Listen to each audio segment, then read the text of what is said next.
Ferezes alucinados, pra quem não sabe, esse é o nosso programa zero. Mas eu estou olhando pra câmera errada, tem que ser de cá. Então é isso aí, ó. É o nosso programa zero. Vou falar uma coisa pra vocês, viu? Esse pessoal do Feira Pode não é brincadeira, não.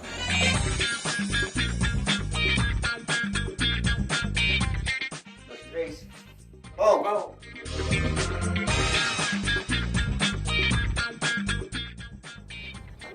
Tá gravando já? Eu tava...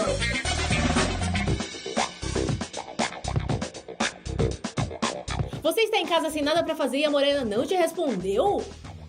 Pra você continuar, caralho. Ah, tá, vai.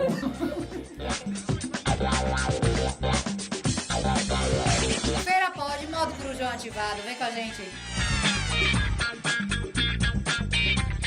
Você autoriza o uso de sua imagem e som no vídeo do Feira Pode? Não.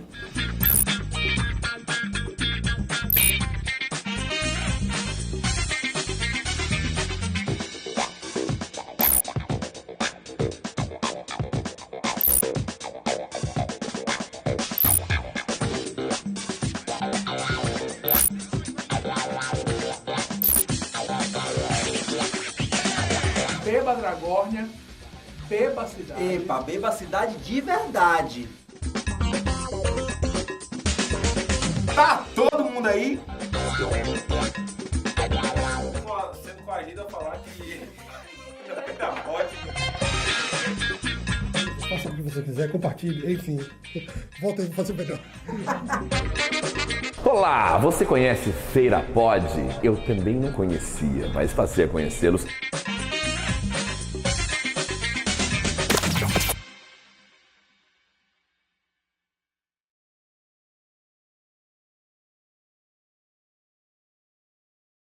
Olá, criaturas transantes ou não do meu coração. Sejam muito bem-vindos a mais um episódio do Rapidinha, o seu programa cheio de assuntos pitorescos, gostosos, mas também informativos. Aqui falamos sobre educação sexual, relacionamentos, qualidade de vida, saúde, sobre todos os assuntos que nos proporcionam mais orgasmos. Ops, quis dizer mais felicidade.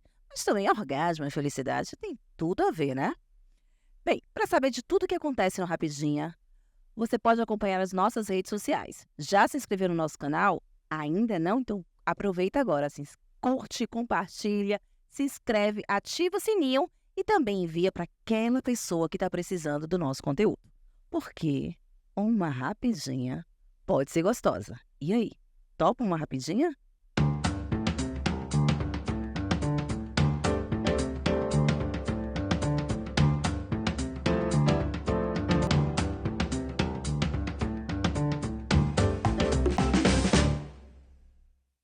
No episódio de hoje, vamos falar de amor. Ai, o amor que mexe com a minha cabeça, me deixa assim. É o amor que é cantado muitas vezes como também sofrimento. A gente gosta de sofrer. E quem diz isso não sou eu, nem a Marília Mendonça, né? Que é a Ave Maria, dona de vários hits que faziam, o pessoal já chamava o quê? De sofrência. Pois é, quem diz isso é Freud, que após anos de estudos, chegou à conclusão de que talvez nossa busca na vida não seja apenas a busca do prazer, e sim, paradoxalmente, uma busca pelo desprazer. Será que a gente gosta mais de sofrer do que ser feliz? Bem, para esse papo, que promete muito, eu recebo hoje um convidado especialíssimo. Ele é psicólogo, psicanalista e também escritor, Carlos Henrique Kruszewski. Carlos, querido, seja muito bem-vindo ao Rapidinha. Muito obrigado, Raquel. Muito prazer estar aqui com vocês, conversando sobre esse assunto maravilhoso. Acho que a gente vai decepcionar algumas pessoas e reconstruir algumas coisas. Talvez alguma dor venha desse papo, mas vai ser super prazeroso. Ai, que delícia. Mas assim, ó, olha, Carlos, eu acho que essa questão do decepcionar, ele é muito importante e essencial para que a gente consiga construir, de fato, ou melhor, desconstruir tudo que não está muito coerente ou que foi criado só apenas na narrativa e a gente vem perpetuando ao longo dos séculos, né? E assim, ó, já quero logo de cara já mandar. A gente realmente gosta mais de sofrer no amor do que ser feliz? Olha, Raquel, a primeira coisa aí é conceituar que diabo é isso chamado amor, né? Antecipando um pouquinho, a gente pode olhar para o Nietzsche, que vai dizer que a gente ama muito mais o desejar do que o objeto do nosso desejo. Isso vai ser confirmado pelo Freud, quando ele vai discutir que o que gera demanda de desejo é a falta. Então, o desejo é esse movimentar-se sempre. O Lacan vai dizer que o princípio do prazer impera sobre o real. E esses pontos a gente vai discutir um a um aqui para perceber que existe algo de erótico no sofrimento e a gente está buscando isso sim em alguma proporção. Mas a primeira coisa que a gente tem que se perguntar é o que é isso chamado amor? Porque eu acho que é o primeiro golpe que a gente vai dar na audiência hoje. Amor, essa coisa que a gente chama de amor, existe? Já de cara, se eu te perguntar o que é ódio, você vai me dizer que é um sentimento destrutivo, que a gente está pensando em destruir as coisas. Se eu te perguntar o que é uma cadeira, você vai me dizer que é um móvel que serve para sentar. Mas amor, se eu perguntar para você, se eu perguntar para cada uma das pessoas no estúdio, se a gente for perguntar na rua o que é isso, cada pessoa vai dizer de uma coisa muito específica, um sentimento muito próprio. O que é uma forma, seria porque a forma de cada um percebe? Exatamente. O amor, ele é um sentimento vivencional. Ele faz parte da história de cada pessoa. Cada pessoa vai dizer isso de um jeito. E ao longo da história, as pessoas iam experimentando essa coisa chamada amor de um modo muito específico. O Platão, por exemplo, vai apresentar o amor platônico, que era essa coisa de que só era amor se você amasse e se calasse. Sentisse aquilo pertence a você e só diz respeito a você e você não tem exatamente a intenção de dizer ao outro. Então a gente já teve que lidar com outros conceitos de amor, como amor trovador, por exemplo. O sujeito se apaixonava perdidamente por uma mulher que geralmente era casada. Ele usava esse sentimento para construir suas canções, para construir seus poemas, mas precisava ser essa coisa que era vivenciada por ele mesmo, só por ele. O outro, às vezes, não sabia nem que aquelas canções e que aqueles poemas tinham sido escritos em nome dele. Mas na maior parte das vezes, quando a gente está falando hoje de amor, a gente está falando de um movimento artístico-literário chamado romantismo. E é importante a gente conceituar romantismo porque o sofrimento começa a partir desse processo. Primeiro que romantismo não tem a ver com essa coisa de mandar rosas para os outros. De ser romântico. De ser romântico. Romantismo tem a ver com um movimento artístico-literário que tem a ver com um sentimento, com expor sentimentos e subjetividades. Na sua grande maioria, no romantismo, o que se faz é pegar um sentimento e levá-lo às últimas consequências. Amor é só mais um sentimento que nós levamos às últimas consequências no romantismo.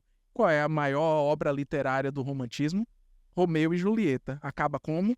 Com uma tragédia. Então, se a gente entender que hoje a gente vivencia o amor muito pautado nessa coisa, embora esse paradigma esteja sendo rompido, o Bauman está aí falando sobre amor líquido, né? Esse amor que escorre, que escapa da gente, e a gente pode acabar falando sobre isso, acho que inevitavelmente hoje. Muito do que a gente sente, fala e reproduz sobre o amor tem a ver com o romantismo. Agora, quando você fala assim, né, dessa questão do romantismo, né, e como o amor, ele era entendido e como passa de épocas, né? Então, gerações e épocas, cada um talvez se aplique de um jeito muito específico. Chegando nessa época que nós estamos agora, né? Século XXI, com diversas possibilidades, né? Com muito mais modernidade, embora ainda haja diversos retrocessos. Mas assim, a gente pode perceber que esse amor romântico, o amor do romantismo, não se aplica mais. A gente pode afirmar isso, que não se aplicaria mais a essa nossa realidade de agora, século XXI, com tantas novas possibilidades? Olha, eu não diria não se aplica, porque muita gente ainda trabalha com esse conceito de amor. Mas quando a gente está vendo para novas configurações de relacionamento, o esforço que se faz é para não transformar o amor numa prisão, sabe? Imagine que as nossas avós, elas só tinham uma chance. Ia conhecer uma pessoa, ia se apaixonar por essa pessoa, casar e passar o resto da vida. E ter que conviver com essa pessoa o resto da vida, aturando tudo, né? E a gente tinha o mesmo conceito de amor.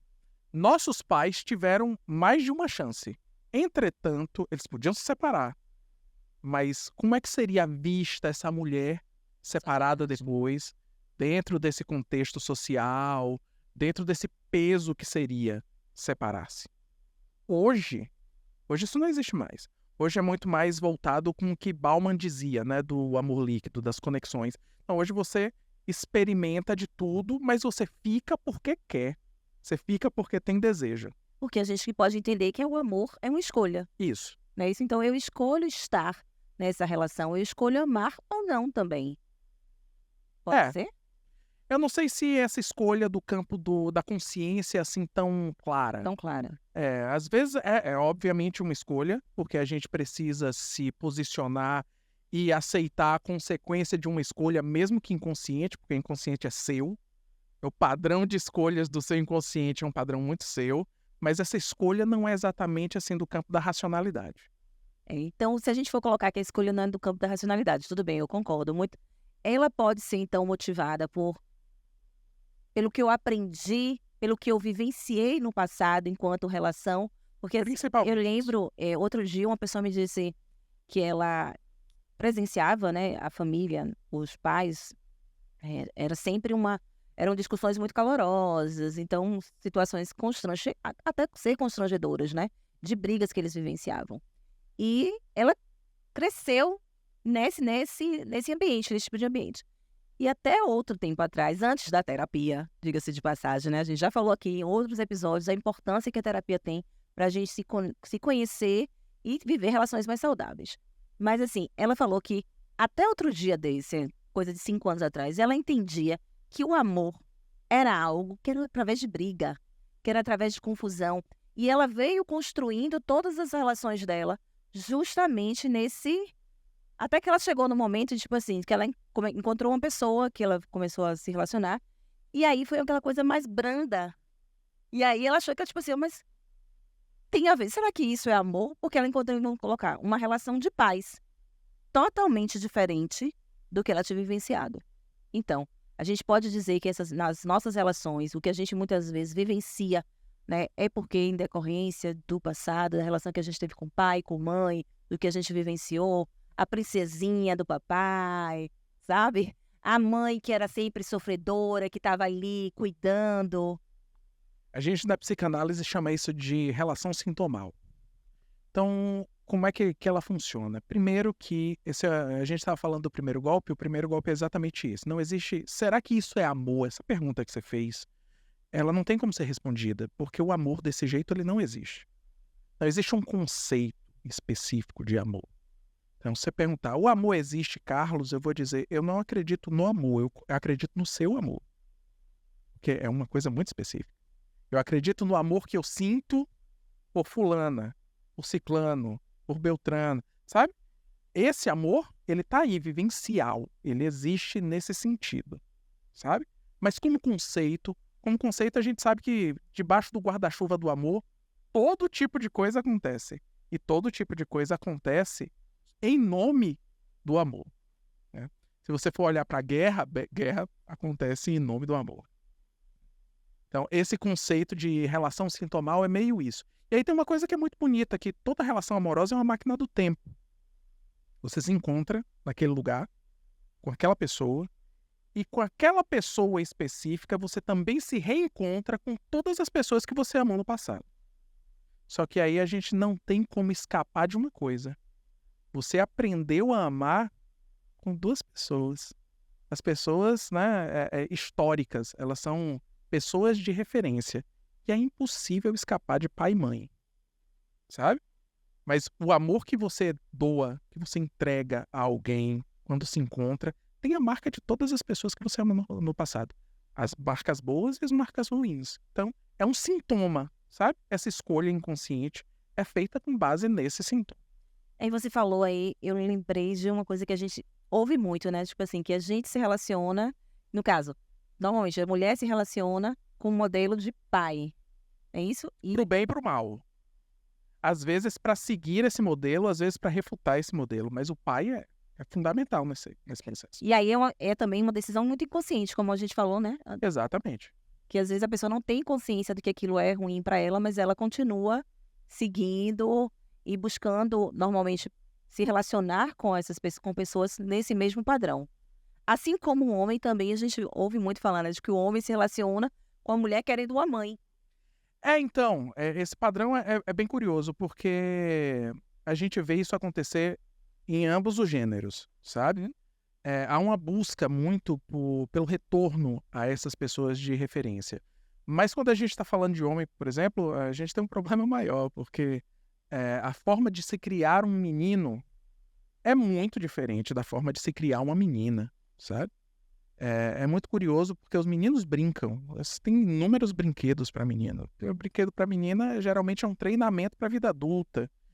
E depois as pessoas reclamam porque é que imagina-se que as meninas elas amadurecem muito mais rápido. Acho que é meio um carbureto, sabe, na banana. Você obriga uma menina a evoluir, a se desenvolver mais rápido. Mas aí você cria um menino sem saber lavar um prato, sem saber passar uma vassoura na casa. Na maior parte das vezes, por conta de uma criação muito paternalista, esse menino sai da casa dos pais para o casamento. Mas antes a mãe fazia tudo. E aí agora ele vai se casar e vai transferir essa responsabilidade para uma esposa. Entendeu? Então a gente tem esse problema que acontece e é muito importante que isso esteja sendo combatido hoje em dia. O que a gente tem falado muito sobre a questão da educação não sexista, né? Isso aí. Tem tentado trazer cada vez mais isso para os espaços, amplos espaços e também para os espaços escolares, que é onde a gente começa e onde a gente consegue, talvez, trabalhar nesse processo de desconstrução. O contrário também acontece, né? As garotas às vezes saem de casa para um casamento e esperam um pai. Essa figura forte, protetora, provedora, todo esse imaginário, né, do pai também acontece. Quantos relatos a gente vê, né, de pessoas, de mulheres que, de fato, optaram pelo casamento, não pelo que o casamento, né, a relação poderia trazer, mas sim como uma forma, tipo assim, olha, já que eu não tenho condição de ter outras oportunidades, né, de viver sozinha, morar sozinha, então eu vou fazer o quê? Eu vou casar. E aí transfere, no meu ponto de vista, para um problema muito maior. Né? Porque uma coisa ainda é você estar na família, outra coisa... Quantas histórias você conhece de gente que se casou para sair da castração familiar, sabe? Do julgo autoritário de um pai, por exemplo. Inúmeras histórias. Como elas acabam estatisticamente, sabe? Se você for representar a mesma escolha objetal por um homem autoritário, nunca acaba bem. Exatamente. Mas é o que é que você falou. Inconsciente, a gente acaba indo nessa situação. E aí, assim, ainda que a gente tenha, né, situações... como é que a psicanálise chama? Relacionamento sintomal. Relacionamento sintomal. Além de que a gente tenha isso, né? Como é que a pessoa pode identificar que ela tá nessa linha? Porque, assim, aconteceu isso, mas ela pode quebrar. Porque o que eu acredito muito é que, assim, às vezes a gente vem reproduzindo, perpetuando determinados conceitos, determinadas relações, formas de se relacionar, mas que não é uma coisa que tem que ser pro resto da vida, sabe? E eu sou questionada muitas vezes. Outro dia desse, o pessoal me perguntou, uma mulher fez assim, mas como é que a gente se relaciona hoje em dia? Só tem homem assim, reclamando, né? Só tem homem determinado, boy lixo. Que é um termo que se reconhece, que fala muito, né? Mas aí tudo bem, reconhece-se a questão do boy lixo e coisa e tal, mas eu também, quanto de responsabilidade, quanto de que eu me permito estar naquela relação, acreditando que aquilo ali é um amor, ou acreditando que até o esforço que eu faço para estar naquela relação, sabe aquela coisa do eu vou lutar por fulano. Meu Deus, quando eu ouço essa palavra, foi para um casamento que lá na hora do pessoal tá falando, que os noivos falam, mas gente, que fala? Produtor, me ajuda, os votos. Na hora que foi fazer os votos, e aí a moça, né, a noiva, porque eu lutei por essa relação, aquilo veio com um peso de um sofrimento, mas era como você perceber que ela tá falando aquilo ali como, ali, sabe? Tipo assim, eu consegui. Será que aí a gente pode falar então que tem uma erotização do sofrimento nesse quesito? Tem a erotização do sofrimento, sem dúvida. A gente vê essas histórias, a gente está acompanhando as Olimpíadas. Não é somente um atleta que vai lá e ganha uma medalha de ouro. A gente quer conhecer a história que está por trás daquela medalha de ouro. E não pode ser assim, uma superação, aí esse sujeito conseguiu um bom clube, e aí começou a treinar. Não, tem que ser difícil até o fim. E quanto mais difícil é, mais a gente gosta da história. Porque a gente ainda é muito influenciado pelas narrativas. Joseph Campbell escreveu há um tempo atrás um livro chamado O Herói de Mil Faces. Ele vai dizer como é que a gente conta as histórias, né? Essas histórias, elas seguem um padrão, a jornada do herói, como a gente chama popularmente, no livro conhecida como monomito. Então, essas histórias, elas precisam seguir as 12 etapas da jornada do herói, que vai fazer com que aquela jornada seja incrível e difícil até o fim, como as histórias que a gente costuma ouvir. E as histórias que a gente costuma valorizar. Exatamente. Só que aí eu não gostaria que seria uma péssima interpretação, inclusive, do casal sintomal, se a gente for demonizar os padrões que normalmente a gente segue. Todo mundo segue padrões. Isso é importante, porque se a gente for olhar bem para isso, nada mais é do que uma característica completamente humana, né, de transmitir conhecimento através de gerações. Que é sobre isso, não é? A construção de padrões é meio a gente reproduzindo coisas que foram aprendidas de geração a geração. O grande problema disso é que, se inevitavelmente a gente vai seguir um padrão, será que esse padrão é funcional? Sabe? Porque quando a gente recebe alguém em consultório, a psicanálise está tratando alguém, a gente não está tratando qualquer coisa. A análise, ela está posta aos transtornos. E o transtorno é um sofrimento. Às vezes o sujeito está ali repetindo um padrão extremamente sofrido, extremamente disfuncional, e ele não sabe por que é que ele está seguindo esse padrão. Sabe? É esse padrão que deve ser combatido. Que interessante. Quando a gente fala, aí você falou da questão dos padrões, né? E aí me veio também uma fala que você trouxe anteriormente, falando sobre a questão dos amores líquidos. Você falou assim, aquela nossa avó que não teve muitas oportunidades. Né? E quando a gente fala em amores líquidos, eu fico sempre com uma formiguinha, aquela coisa assim. Tem a questão, sim, talvez das relações hoje, elas estarem escorregando com mais facilidade, né? Existe essa possibilidade. Mas também, vamos supor, se eu tenho uma possibilidade se eu percebo que aquela relação ela já não é tão produtiva, se ela não é boa para mim, por que é que eu tenho que insistir? Como muitas vezes a gente ouve falar, né? Mas tem que insistir, tem que fazer dar certo. E essa responsabilidade do fazer dar certo normalmente recai sobre a mulher, né? A história da sexualidade, ela já traz isso, que a responsabilidade da relação vai recair sobre a mulher. Existem até falas religiosas para reforçarem isso, né? É muito curioso. Olha, primeiro, a gente precisa falar sobre o que é esse livro do Bauman, que muita gente cita e nem sequer leu. Então, o que é que o Bauman está querendo dizer com esse conjunto de livros sobre a modernidade líquida, sobre os amores líquidos? Vai dizer que no passado, você teria amigos, viveria num bairro, seria filha de uma comunidade X, teria um bocado desses amigos, esses amigos frequentariam sua casa, seus pais auxiliariam o desenvolvimento da educação dessas crianças, assim como a sua educação seria atravessada pelos pais desses amigos. Normalmente, num passado, às vezes você vê relato de gente que tinha a mãe de uma amiga muito mais próxima do que a própria mãe. Porque a gente nasce, né, num ditado africano que diz que precisa de uma vila inteira, de uma tribo inteira para educar uma criança. E é meio isso, no passado era isso. E isso cria uma bolha social que cada um de nós vai viver dentro dessa bolha específica. Entretanto, com cada uma dessas pessoas, você vai estabelecer um laço afetivo, sabe? E laço afetivo, ele é poderoso. Laço afetivo, ele traz felicidade, ele também traz sofrimento. Quando se rompe um laço afetivo, você entra em luto porque isso aconteceu. Quando Bauman vai falar do amor líquido, ele não está querendo dizer dessa troca constante de relacionamentos. Ele está falando que a gente está trocando o laço afetivo por um outro conceito chamado conexão. E para conectar precisa de um botão que liga e um botão que desliga. Entende? Você já não se envolve afetivamente com ninguém. A gente usa as pessoas como um produto de consumo capitalista. Você vai no McDonald's, você pede um sanduíche, ele está pronto te esperando.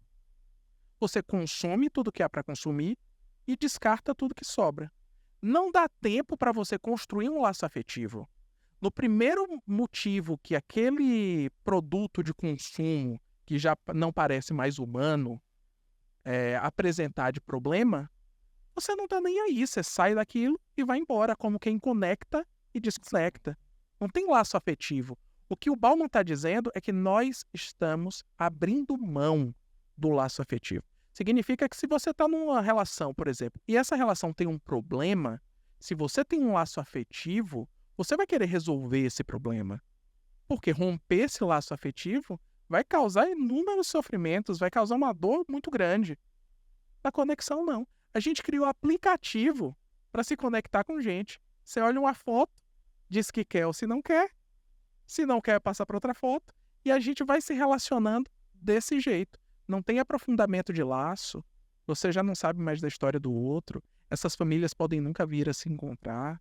E aí a gente vai inventando patente de relacionamento. Não, fulano é meu ficante fixo. Que diabo é ficante fixo? Não é namoro, ficante fixo. Não, hoje tem conversante, tem olhante. Não, uma analisante minha esses dias chegou para mim e falou assim: ah, tem fulano, a gente é olhante. Olhante é o quê? Que só olha? Como é olhante? Não, a gente fica se olhando. Ele fica olhando meus stories, eu fico olhando os stories. O que tá acontecendo? Eu tô velho, eu não tô entendendo mais. Gente, eu não conhecia esse termo. Daqui a pouco a gente inventa o respirante, né? Que é tipo, a gente senta num lugar e fica respirando do lado do outro. Mas assim, ó, você falou aí, e aí eu lembrei da sua fala inicial falando sobre a questão de Nietzsche, que fala que a gente às vezes ama a gente ama muito mais o desejo do que o objeto. Do que o objeto de desejo. Então, será que, pensando nisso, né? Será que, na verdade, essa facilidade, talvez, dessas trocas de conexão, de conectar e desconectar, tem muita relação disso também? Tipo assim, e às vezes eu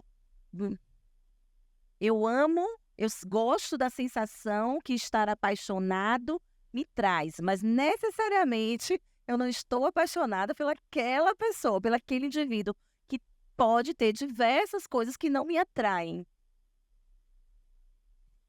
Olha, a gente vai entrar na obscuridade desse papo agora. Olha que doido. É possível que seja desse jeito, mas veja bem, eu vou construir aqui, tentar construir com você 3 conceitos que são importantes na psicanálise, que é o conceito de pulsão, o conceito de objeto de desejo e o conceito de libido.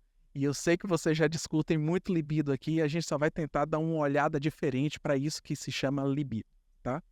A pulsão é o desejo. Ela vai sair de você e vai morar em alguma coisa. Que coisa? O objeto do desejo. E esse objeto, ele tá ali, por exemplo. Raquel quer um carro. Então, o que é que acontece? A pulsão sai dela, vai morar nesse objeto.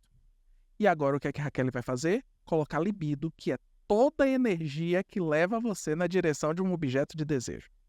Para a psicanálise, libido é isso daí. Então, desejo é a coisa mais importante que existe dentro de cada um de nós. Só que quando Raquel deseja um carro, a pulsão saiu dela, foi morar no objeto de desejo e ela botou agora libido na direção de ter esse carro. E o carro tá lá, tá te esperando.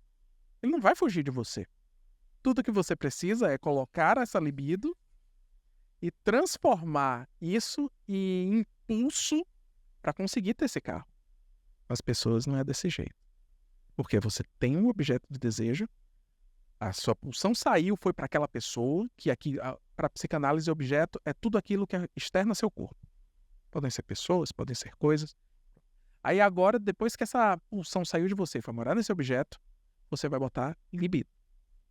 Só que esse objeto foge de você. E aí você bota mais libido. Esse objeto foge de você. E aí você fica nessa brincadeira de gato e rato, que o romantismo vai adorar essa narrativa, né, para construir uma história E assim, às vezes, a gente fica preso em relações. Porque, veja, se a gente é governado por sensações, a gente às vezes se vicia em drogas que são produzidas dentro da gente. Vicia em dopamina, fica lá horas e horas, né? O capitalismo já entendeu que são as sensações que aprisionam a gente, que fazem com que a gente consuma muito. Basta você ver como é que objetos hoje são vendidos. O sujeito vai fazer a propaganda de um objeto X, ele vai falar muito mais da sua experiência com aquele objeto do que o objeto. Eu vou te vender a experiência disso. Porque isso conecta Porque com a história do outro. isso daí pega a gente, sabe?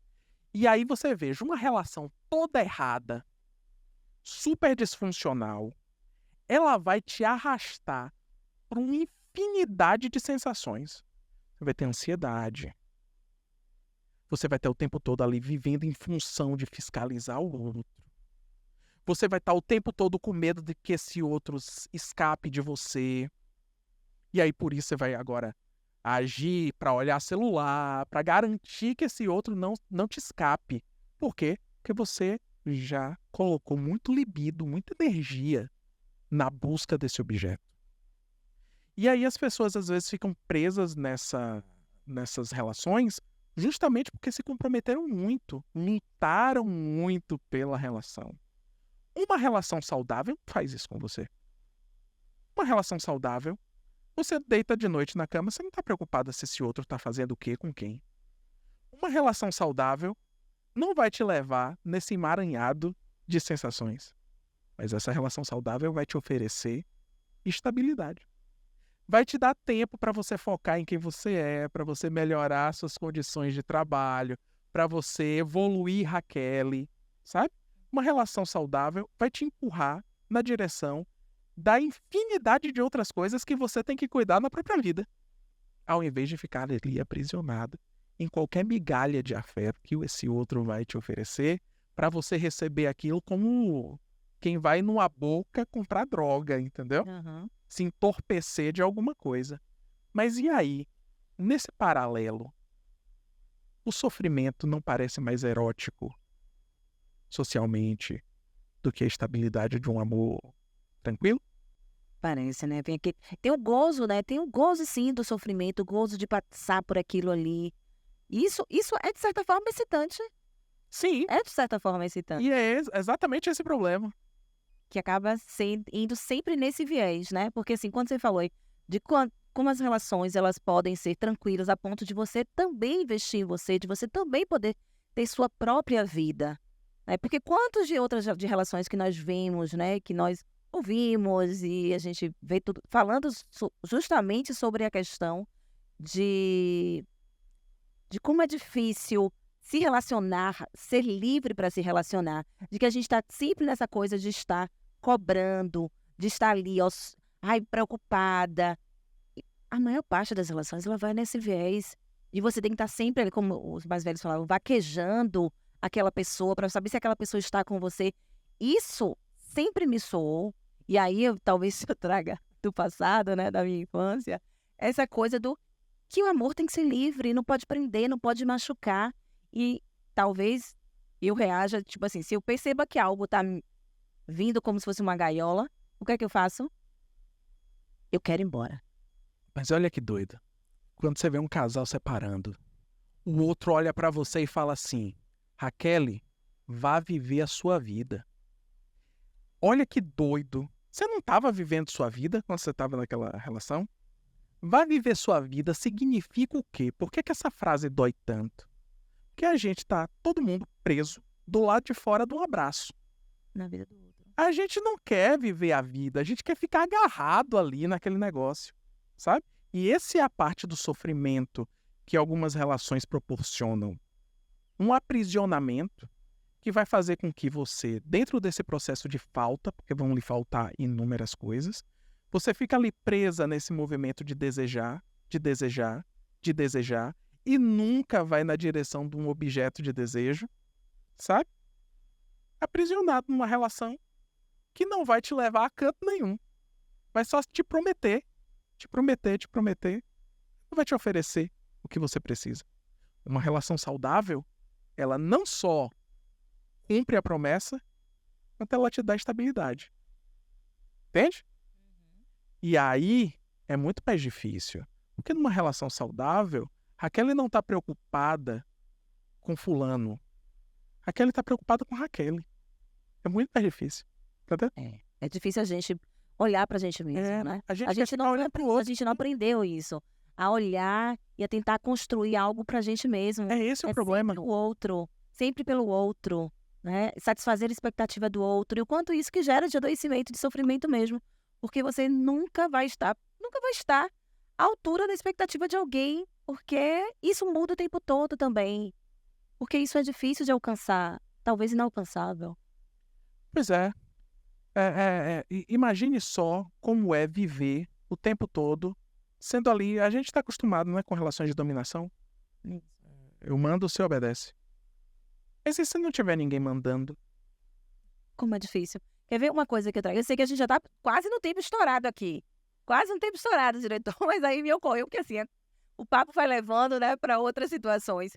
E aí, foi no consultório, uma vez, eu conversando com o pessoal, e a gente dizendo, e assim, a pessoa me perguntou se eu era casada e se eu tinha filhos, né, por conta da idade, né, aquela coisa que sempre, né, falo. E aí eu disse assim, olha, não é bem uma pretensão, né, nunca foi bem uma pretensão. Claro que estar com outra pessoa é bom e tal. E aí a conversa se desenrolou do tipo de, essa exigência que a sociedade tem do casamento, né, principalmente por conta da mulher, né, determinada idade, a gente precisa casar, a gente precisa ter filho, coisa e tal. Como se fosse um roteiro. E aí, as mulheres que decidem ir na contramão, de não casar, de não ter filho, como é mais difícil a vida dessas mulheres? Porque, assim, supostamente, aos 40 anos, se você já decidiu casar e ter filhos, você vai ter uma vida constituída para a família. E aí, aos 40, você resolveu que você não quer nada disso. E aí, você está sempre buscando algo, porque a gente vai também se envolvendo com outras coisas, outras questões. A gente vai percebendo que a vida da gente não se limitou apenas àquilo. Não me entendam mal, gente. Não é que constituir família, ter filhos seja algo limitante, não. Mas assim, é que são escolhas adversas. E nós, enquanto não escolhemos e não fomos nesse caminho, a gente está escolhendo viver também uma vida que é muito prazerosa também. E quando eu falo de prazer, eu não estou falando do prazer sexual, não é disso não. Mas é de poder sonhar, de realizar sonhos, de estar todo dia melhorando, todo dia mudando. Sabe, Carlos, que isso aí eu acho que também tem muito a ver com essa questão do que você trouxe. Imagine que até pouco tempo atrás, antes da reforma psiquiátrica acontecer, mulheres que não queriam ter filhos eram internadas em hospitais psiquiátricos. Olha que doido. Porque o que acontece? As mulheres, isso por conta de um processo cultural, né? A cultura não é amiga de ninguém. A cultura é uma opressora. Então, por conta de um processo cultural, as mulheres eram criadas a se desenvolver como produto de consumo. Ela estava ali, mas seria primeiro posse de um pai, depois posse de um marido. Os homens tinham tempo e interesse, e a cultura permitia que eles escolhessem uma carreira, que eles fossem desenvolver outras áreas. Que é o que hoje nós podemos fazer. E hoje as mulheres, ainda bem, estão aí disputando vaga em universidade. Está entre na universidade hoje, mulheres. O esporte. Olimpíadas. O esporte, né? O Brasil, esse ano a gente fala que é as Olimpíadas das Mulheres, né? Não é? As 2 medalhas de ouro brasileiras conquistadas por mulheres negras, sabe? As coisas têm mudado e ainda bem que têm mudado nesse sentido. O diretor tá ali, 3 mulheres. Foi mesmo. Olha aí, Verdade. Então, assim, o quanto que isso traz de impacto, né? Então, assim, hoje... Então, essa possibilidade nos abre um campo para a gente ir na linha contrária mesmo, a gente ir na contramão, de não querer o que todo mundo quis, o que a sociedade diz que é aceitável. A gente quer construir um outro caminho. E que bom que hoje a gente pode construir esse outro caminho, né? A gente viu acontecer, ao longo de alguns anos, uma mudança estrutural no tecido social muito grande. Se a gente for olhar para uma figura geométrica, um quadrado, ele é um quadrado porque ele tem 4 lados iguais. Esses 4 lados iguais são as 4 margens do quadrado. Para que uma figura geométrica tenha uma forma, a margem tem que estar estática. Se a gente for olhar para um conceito, para malha social, a margem, as pessoas marginalizadas, elas precisam ficar estáticas. Era assim que se pensava. O pobre tem que estar no lugar do pobre, a mulher tem que estar no lugar da mulher, o negro tem que estar no lugar do negro, o gay tem que estar no lugar do gay. A gente viu ao longo desses anos todos a margem se movimentar. E a margem se movimentando incomodou um bocado de gente. E aí o que é que vem? A estrutura disso que se chama de conservadorismo nada mais é do que o centro tentando obrigar, forçar as pessoas que estavam antes na margem a voltarem à estática da margem. E não se tolera mais isso. Pois é, já não cabe mais, né? O que cabia muitas vezes no passado não é o que cabe mais hoje. E isso é libertador.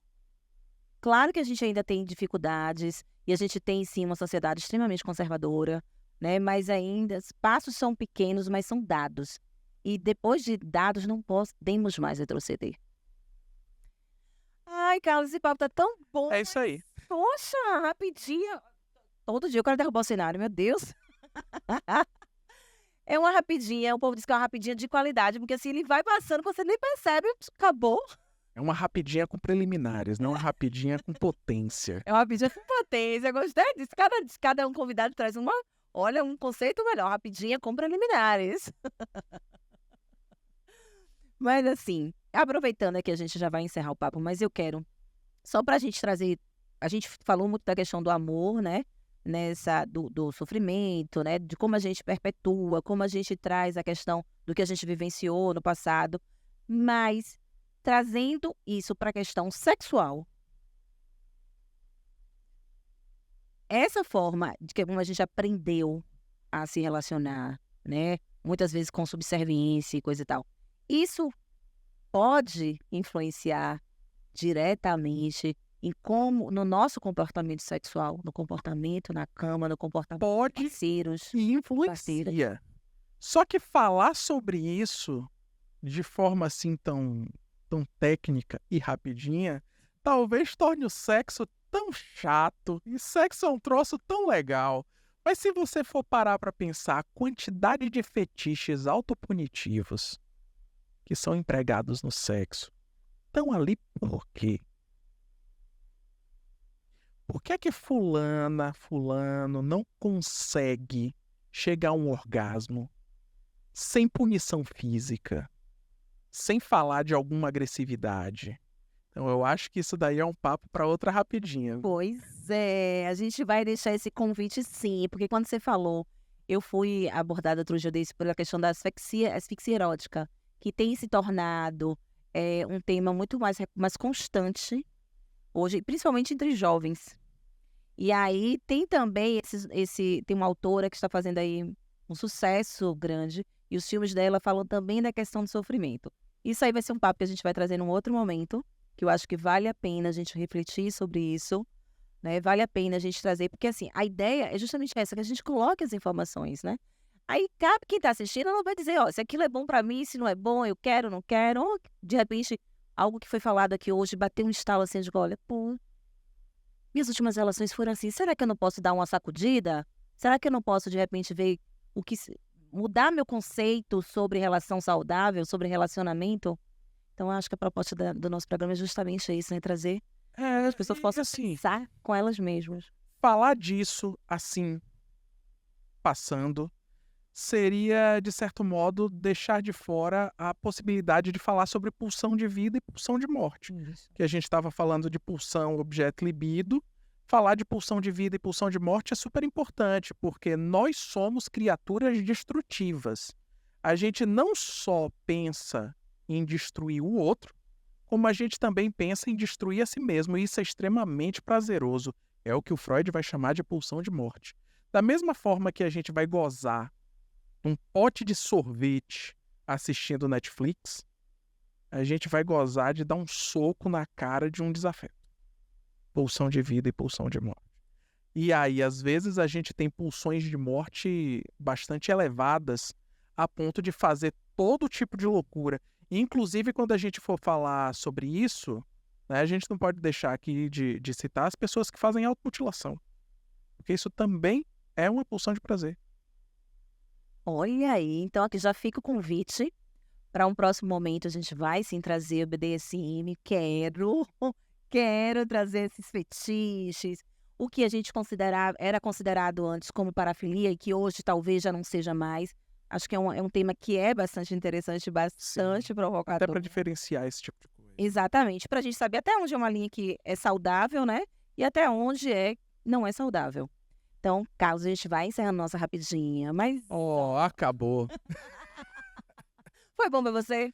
Olha, foi muito bom pra mim. Foi bom pra você? Foi bom.